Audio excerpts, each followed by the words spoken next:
I've lived it in the mud, the chaos, and the moments nobody writes about. This show is the truth, raw, unfiltered, and built for leaders who actually give a damn. If you're ready to grow, ready to own your own story, and ready to lead from the front, you're in the right place. Speak up, show up, lead. Let's get into it. Hello, everybody, and welcome to another episode of Speak Up, Show Up, Lead. I'm your host, JJ Hardy, and I'm here with Jon Cole. But before we get started with our conversation, I want to make sure, just like I'll say at the end, make sure you go to Amazon and check out Speak Up, Show Up, Lead. This is my book.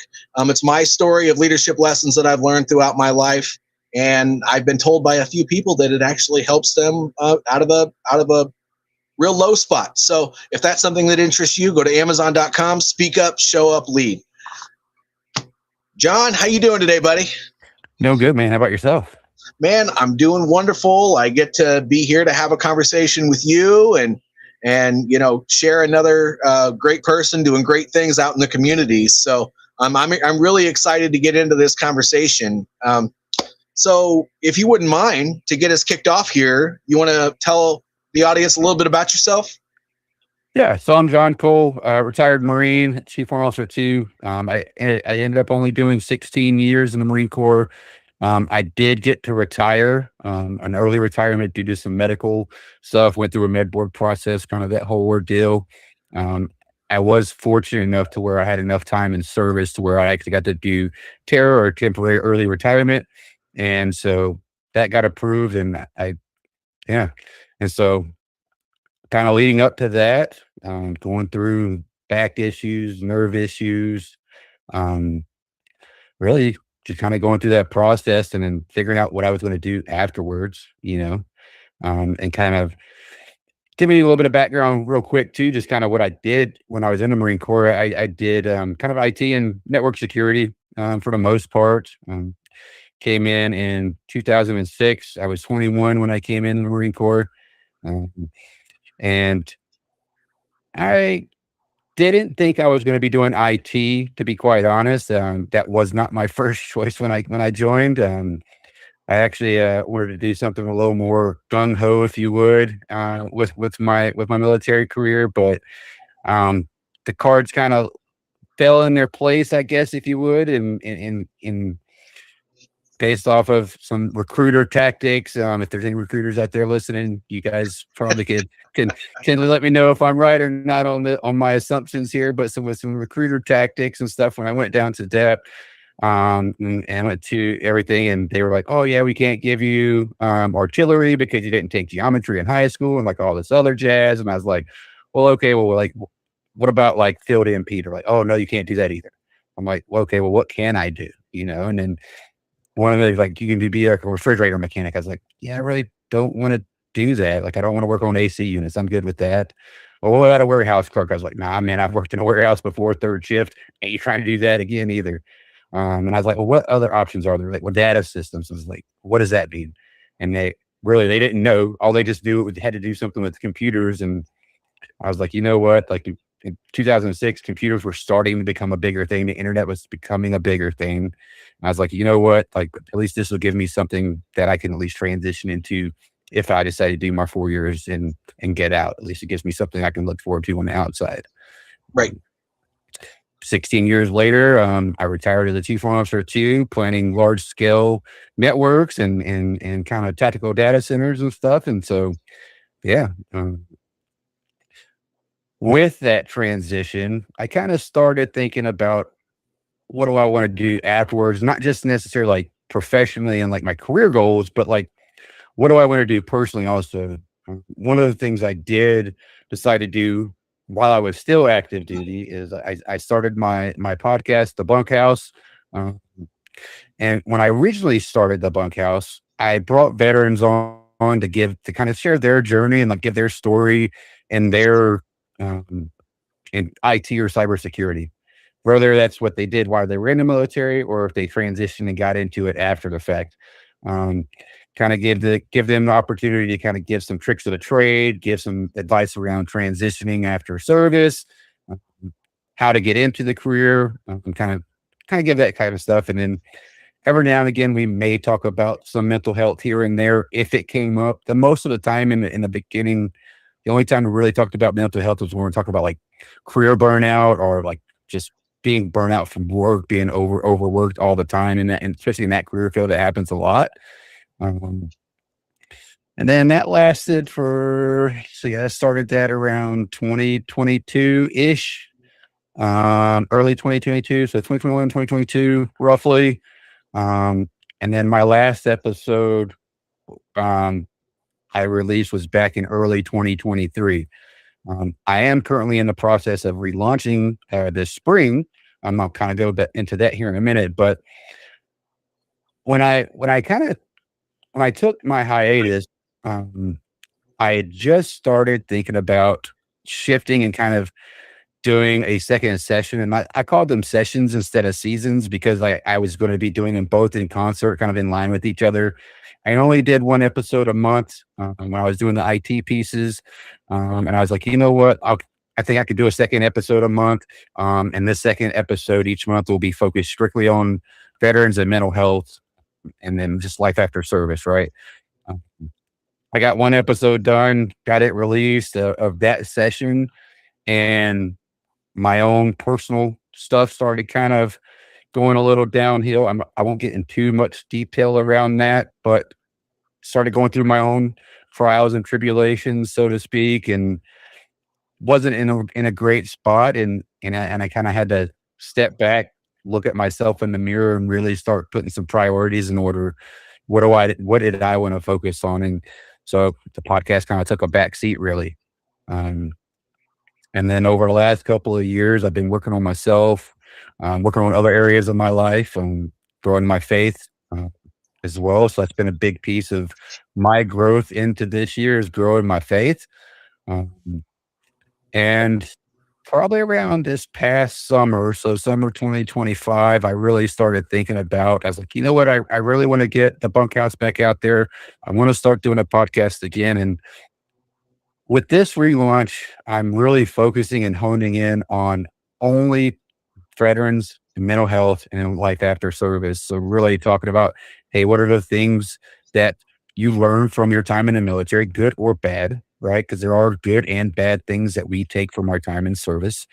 Um, and then how did that affect us in our daily lives, especially post military? Because I think that's when it shows up for us the most is once we get out, we get away from the brother and sisterhood of those like-minded folks around us, and that support that we had that we didn't realize we even had. We took it for granted. I know I took it for granted. Um, and taking that and then allowing them to kind of share things that's helped them along the way, and really just letting people know that it's okay to not be okay, and it's okay to talk about it, you Yeah, know? yeah, Um, I agree. Man, it's what's interesting is when we get out of the military, at one point or another, I won't say all, but I will say most of us go into a spiral. And yeah. it's because everything is different. But with that spiral, most people, not all, because obviously there are some statistics out there that mean people go in the opposite direction. But most of us either get comfortable with it, or we grow out of it. And the ones that stay comfortable with it or go in the opposite direction, I know it's true because I've talked to people about it. They seem to think that the mindset that they get after they left the military is unique and that nobody else is going through that stuff, and it's just not true. So many of us empathize with that because we went through it as well. No, you're absolutely right, and I think one of the biggest things, at least I would, and I have a feeling it's probably the same with all generation of whether it be Marine, soldier, sailor, airman, whatever.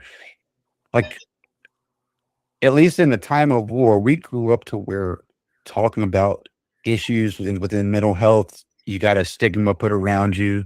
You were labeled as being weak or whatever the case may be, and so you just didn't talk about it. Nobody talked about it. You didn't grieve properly. If at all, when things would happen.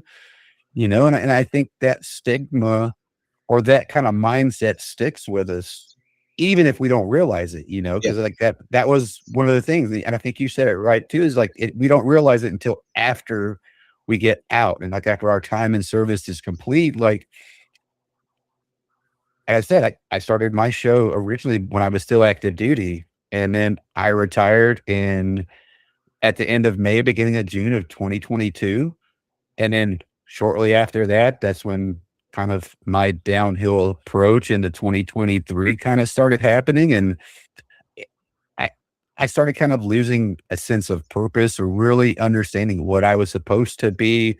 I'd been a Marine my entire adult life, right? Up until that point. Like I Mhm. didn't know anything else. Like that's who I was. Um, and It's it's a hard transition going from, especially when it's not necessarily a voluntary transition, right? Like in a lot of cases is like with mine, it wasn't voluntary. Like I didn't have a choice. Um, I was I got to kind of choose how I got out, but I didn't get to choose when I got out. It just No. kind of was that choice was made for me, and I just had to figure it out. And there's not a lot of resources out there that help. And for the ones that have transitioned out, like the like TRS or transitional readiness or TAPS used to be called back in the day, like they're okay, but they don't really set you up for success on the outside. Like they really don't. No. Um, No. And there are programs, John, but I mean, I think people are trying to perfect a way to do it after we get out. And I think that, to be honest with you, this is my personal opinion, and you can tell me whether you agree or not. But I think that once we're already separated from the military, it's not too late, but it's kind of too late. And I mean, they got to prepare us for that before they throw us to the wolves, because when we're without the income, well, then that's something we've never really had to experience, except for, especially people that served 10, 12, 15, 20, 30 years in the military. I mean, we actually, even people that only served like 2 or 3 or 5. I mean, if we went straight from high school to serving, and then now you get an allowance for housing, or you live in the barracks, or you live in on-post housing, and you never see that extra money that you get for housing. And then you get paid extra money for food. You get paid extra money for. I mean, you don't really have much to worry about. I mean, the military makes it so that your life is almost on autopilot, and all the resources are there for you while you're in. But the one resource that they fail at, you're right, is getting you ready for not having that stuff. They don't actually teach you very well that your income drops significantly. Your base pay is not what you need to be looking for. You need to be looking for what you were making with all those extra benefits. Otherwise, you're not going to be able to sustain your lifestyle. Going to ACS when you need help is not going to work anymore. Or I guess I don't know what it's called in the Marine Corps, but it's Army Community Service, where you can get a debt relief loan or something like that. And it's really, really easy. It's almost always guaranteed to be approved, and they can set up an allotment until it's paid off. It's really, really easy. But those resources are harder to find when you're out, and they don't do a very good job at pointing you to those resources, asking you where you're going so they can connect you with local resources. They just don't. They're trying. I mean, you can't fault them for trying, but they're missing the mark by like most of the way. No, you're absolutely right. And the Marine Corps does have the same kind of resource when you're active duty. It's the Navy and Marine Corps Relief Society is what we call it. Okay. So yeah, same thing, but you're right. It's super easy. Go in, get that interest-free loan. They again, the same thing. They take an allotment so you can pay it back without even seeing the money. But I mean, you're right too. Like you don't realize how much money it actually takes to be sick, like to live an everyday, just normal, not even extravagant, just a normal get through the time life, right? Like you said, you get BAH for housing, you get your basic allowance for substance for food, or you if you're single and live in the barracks, you get your meal card where you go to the chow hall and you still don't pay, you just go get food. Yep. You know? So yeah, I mean, And I mean, on top of that, I mean, medical and dental benefits for you and your family. Like that was probably the biggest eye opener once I got out. And again, I'm very fortunate in my situation to where I actually did get to retire.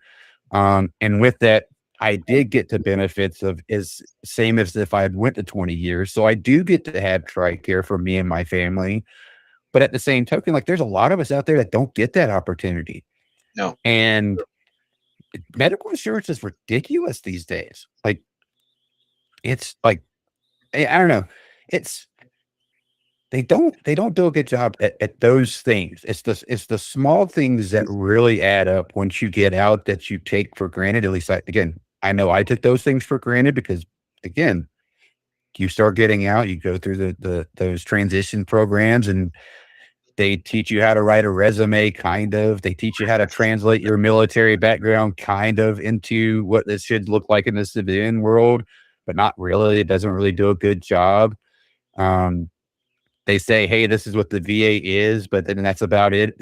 You're kind of left on your own to kind of walk that VA kind of realm and figure that out for your claims and stuff. And like, I don't know. I mean, you're not wrong at saying that at least they try, but I, I, I don't know. Again, this is personal experiences. I'm not speaking for everybody that's transitioned, but again, like, I really don't think it was more of really like a check in the box. But Yeah. again, I know every post is different too, because it's every time they're run locally by certain individuals. So every post is different. So everybody has a different experience in those. But again, I I think overall it they don't do a great job of setting us up for success once we get out. Yeah, I think a lot of people. There's a lot of conversation in the veteran community outside of the active community, the active duty community, that they're trying to figure this out. What would success looks like? I mean, there are skill bridge programs. There are all kinds of programs where you can do work studies while you're still in, and go work in a company for a little while and then come back and finish your time and get out. And hopefully you have a job or whatever. But they don't.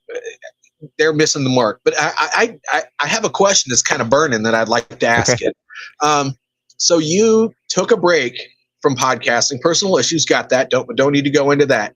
But when you came back, you kind of cut half of that off and you decided to go strictly to the mental health realm. I'm just curious, during that time that you weren't doing the podcasting, there must have been some internal dialogue. What did you learn? Or what did you discover that made you want to stick to one lane? I mean, there must have been a lesson there somewhere. Yeah, I think a lot of it had to do with just really kind of following my own journey through my kind of downward fall, if you would. I wouldn't say I hit rock bottom completely, but it wasn't a great spot for me to be in. But I think kind of working through that and asking for help and being honest with myself and accepting that there was something going on with me. I think that helped me out a lot. And then since then, I've had a few friends, and friends, spouses that also serve that, ended up taking their life. And, Sorry. and I just felt like there weren't enough people talking about and having the real conversation around mental health.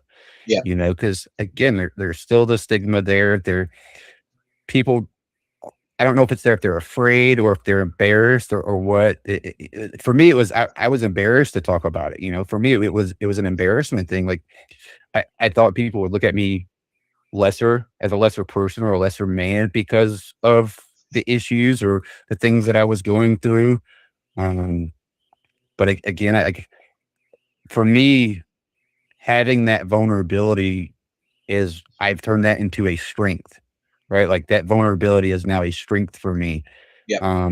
It allows me to identify a lot more things, not just like my own personal well-being, but it allows me to help teach my kids how to process things and how to respond to certain things as well, and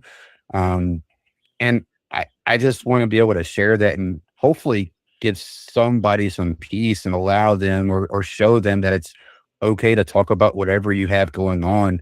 And even especially the ones who think they're going at it alone.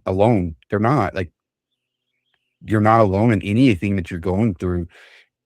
We've all been through something, and we all have a story to share. And my thing was, if I help one person or get through to one person or give some advice that saves one person, that's all that matters to me.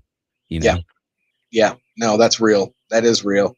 And I think that, there are some good conversations going on about this, but there always needs to be more. I mean, let's look at what happened in the last week and a half. The veteran community is actually a pretty powerful group of people. What was going on with the VA and the rating schedule and all that other stuff. I mean, my goodness, that was overturned in, I think, 3 or 4 days. Yeah. That was amazing. That was a quick turnaround. I was actually really surprised that how quickly the VA walked back on that one, honestly. One, I was surprised that they actually made that decision to do those things and to change how they were going to evaluate ratings and stuff. But I've become networked with a couple different veteran communities online, and LinkedIn, on Facebook, and it was like wildfire. It was going everywhere, in every direction. Everybody was like, "Hey, please share this. Please comment on this. Go here, make a public comment, like this and that." And yeah, I mean, I will definitely say the veteran community has really stepped it up in the last few years. I think like the online presence of the veteran community has really stepped up a lot in the last few years, in my opinion, and given us a voice that we necessarily wouldn't have had 2-3 years ago. True. Right. True. Because you'd have to find your certain onesies and twosies or certain organizations that would be the voice for the veteran community. But now you have so many more involved, especially different podcasts, different Facebook groups, LinkedIn groups, whatever the case may be. Like, there's so many more people involved these days than there used to be 2-3 years ago. Yep. That's 100% true. So say you're a part of a group. I mean, most of your conversations, I know you've taken a break and you've just gotten started again, but most of your conversations for your podcast, even dating back to the time that you were in service still, they were around mental health. Have you gotten a feel of what a sign for somebody who's struggling but won't say it out loud? Because when a veteran is struggling through some stuff, we do a very good job hiding it to most of the world. What's a sign that somebody would look for if a friend of theirs is a veteran and they're having a hard time? I think probably one of the biggest ones that really kind of stands out to me is they start pulling away and secluding themselves. I just had a friend recently, it's either right around Christmas or right after the New Year holiday, and I noticed they hadn't been on Facebook making any posts in 3-4 days, and I was like, "What is going on?" Like they're usually posting like 3 or 4 times a day, let alone skipping 4 days, right? And then a group that I stay connected with from my time in service that I deployed to Afghanistan with, had a message come out and says, "Hey, somebody needs to check on this on this guy. He hasn't been online for a while. Nobody's heard from him." And I literally just talked to him maybe 3 days before I noticed that he kind of went radio silent on us. Week went by. Come to find out, he had checked himself in to a hospital. Luckily, he checked himself into a hospital. But there was a time because I finally got to talk to him, and there was a time that he said that it was very close, that it was about to be really bad, without getting into any detail. But luckily, the law enforcement that showed up were also veterans.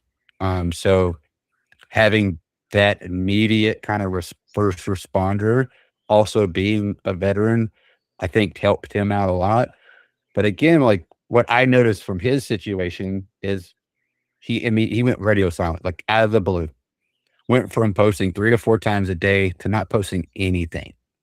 And when you see extreme shifts in behavior, that is probably the most prominent tell, in my opinion. I'm not a professional. I'm not a mental health professional, but again, this is my personal opinion and what I have seen with friends of mine and friends and family members of friends. And like, it's that extreme shift in how they are acting, right? Whether it be they're starting to sell off stuff that they normally would have taken pride in having, or like I said, going radio silent on social media when you know for a fact they're a social butterfly and they're posting all the time about everything.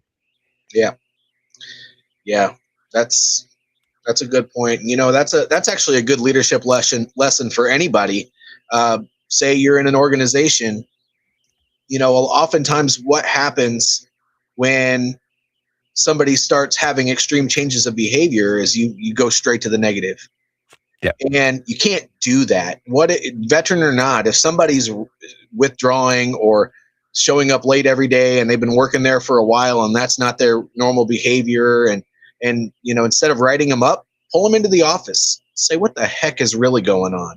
Guess what? We got to get away from the whole organizational aspect of things and get back to being human beings and have a conversation about what's actually going wrong, instead of just taking somebody and smacking at them to punish them for doing the wrong thing. Because usually there's a root cause there, and if you're not big into root cause analysis, it's going and doing the why thing until you figure out what's causing the problem, not just looking at the surface and saying you're a problem for doing this. And I think that's a lesson in all of our lives, whether we have kids or whether we're in a senior leadership position at work, or if we have our own business with employees, or if we're part of a friend group. If you're not paying attention to changes in behavior, you're doing everybody around you a disservice. No, you're absolutely right. And you're right, because no, like, if you're not understanding how the people around you, whether that be in your personal life or your professional life, if you don't understand how they operate and what their normal looks like on a daily basis, you're never going to know when something's going wrong, right? Really not. I mean, you could take that from being in the military and saying, "Hey, I noticed you're a little off today. You're not as cheerful as you normally are," or, "Hey, you seem a little hungover. This isn't like you," right? Like, what's going on with you? That also translates into the corporate world out after service as well. So, like, understanding, I will say it's a little harder now that a lot of folks are working remotely. So, like, for me, I'm 100% remote work, right? I do IT work out in the civilian world. I'm 100% remote. I work from home. So I have to be I have a lot of calls, like virtual calls. So, but that doesn't take that responsibility away from you as a leader to not know what those signs still look like for people. Do they sound like they aren't making decisions correctly? Are they not thinking properly like they normally would? Are they usually making really crisp and sound judgment calls, and then all of a sudden one day they seem a little slower? They are saying a little more jumbled in their speech when you're talking to them, you know? So like, it's those things, like, again, like you said, that's leadership 101, in my opinion, is understanding the people around you and what their normal looks like. Well, that's for us. Unfortunately, in the civilian world, oftentimes people want you to stay out of their business, but that doesn't mean that doesn't mean you do it, right? I mean, you still get to know. You don't have to know what's going on at home to know who they are when they're performing their duties. And you're right, virtual adds a complexity to it, but it doesn't completely change it. I mean, we can still keep in contact with the people that work with us and for us. It just doesn't look the same. I mean, you can't walk the factory floor every day, or, you know, if you're an IT guy like you are, you know, go look left and right and walk around the room and just chat with your staff like you could when you were on active duty. That just doesn't work that way. But you can still, have a daily conversation, even whether it's virtual like this, or maybe it's picking up one of these and just saying, "Hey, Johnny, how you doing today, man? I just wanted to, I don't really need anything from you. I just wanted to see how things were going because I haven't talked to you in a couple days," or something like just get to know people. Go back to the basics. Treat people like people, not as a part of your machine that you need to make your team operate smoothly. But I do have one more question since we're at the 30 minute mark before we kind of conclude things here. And since your show and your passion lies in helping people with their mental health stuff and talking about it and raising awareness for it, if there is a person or a veteran who is walking around saying, "I'm fine," but they're not, what would you say to those people right now from here that could be very beneficial to them? I want them to know that it's okay to not be okay, and that they're not alone in whatever struggles that they're going through. Even if they think they're a million miles away from somebody who can relate, they're not. We might not have had the same experiences or same background or did the same things while in service, but I can almost guarantee you that there's somebody out there who is going through or thinking the exact same thing you are. And that's okay. I think that's probably the biggest thing is getting our mindset out of being honest and talking about mental health as a weakness and using it as a strength for the masses to make each other better. Yeah. Couldn't have said it better myself, sir. Good job. No, thank you for being a guest on the show today. Yeah, that's pretty much it. Now, before we exit the show completely, I want to remind everybody to go on Amazon. Just read the description in there and see if it's for you. Just go to Amazon.com. Speak up, show up, lead. It's my story of grit, growth, and leadership from the ground up. And it's the leadership lessons. It's not a woe is me story. Although I did grow up in poverty, although I did join the military, I did go to war, I did leave the military and have some hard times. And it's a pain in the ass to start a business. So that stuff's in there too. But if that stuff interests you, go on there, check it out. Just read the description and see if it's for you. If you like it, buy it. Let me know what you think. John, thanks again for being a guest. For everybody who's in the audience, don't forget to like this video, subscribe to wherever you're seeing this, even if it's much later on Spotify or any of those other places. And don't forget to leave a comment below and let me know what you think of what's going on. Or if you want to be connected to John, I'd be happy to make that happen. I'm sure he would appreciate it too. We are in the business. We're in the business here of helping people through adversity. I'm a leadership coach. John has a podcast where he's talking to people about the hard stuff. We're trying to help. So if you want to join the community, be a part of the community. I'll make sure I make the connection. And thank you all for tuning in, and we will see you next time.